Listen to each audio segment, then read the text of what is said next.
আপনার সন্তান কি আপনার কথা শুনছে না, কথার অবাধ্য হচ্ছে, ভাঙচুর করছে বা একা একা কথা বলে বিভিন্ন ধরনের মানসিক রোগে ভুগছে? এই বিষয় নিয়ে কথা বলবেন বাংলাদেশের সুনামধন্য প্রতিষ্ঠান ব্রেইন অ্যান্ড লাইফ হসপিটালের ব্যবস্থাপনা পরিচালক আলহাজ মোহাম্মদ ফখরুল হোসেন স্যার।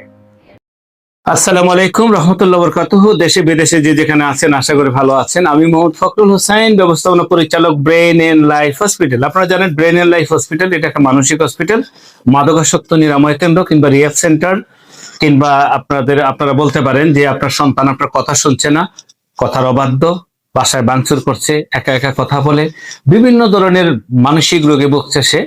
আপনি ডিপ্রেশন বলতে পারেন, সিভিয়ার ডিপ্রেশন। তো একটা পর্যায়ে সিজোফ্রেনিয়া রোগের দিকে তারা চলে যায়।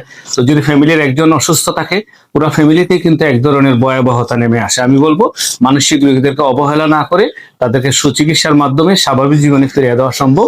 ব্রেইন এন্ড লাইফ হসপিটাল বাংলাদেশের প্রাণকেন্দ্র গ্রিন রোড অবস্থিত। এখানে মানুষ অসুস্থ হয়ে আসে, সুস্থ হয়ে চলে যায়। ভালো থাকেন, সুস্থ থাকেন, ব্রেইন এন্ড লাইফ হসপিটালের সাথে থাকেন। বাংলাদেশের যে কোনো প্রান্ত থেকে রোগী নিয়ে আসার জন্য আমাদের নিজস্ব অ্যাম্বুলেন্স আছে। সঠিক গার্জিয়ান পেলে আমাদের নিয়ে আসার ব্যবস্থা আছে। ভালো থাকেন, সুস্থ থাকেন।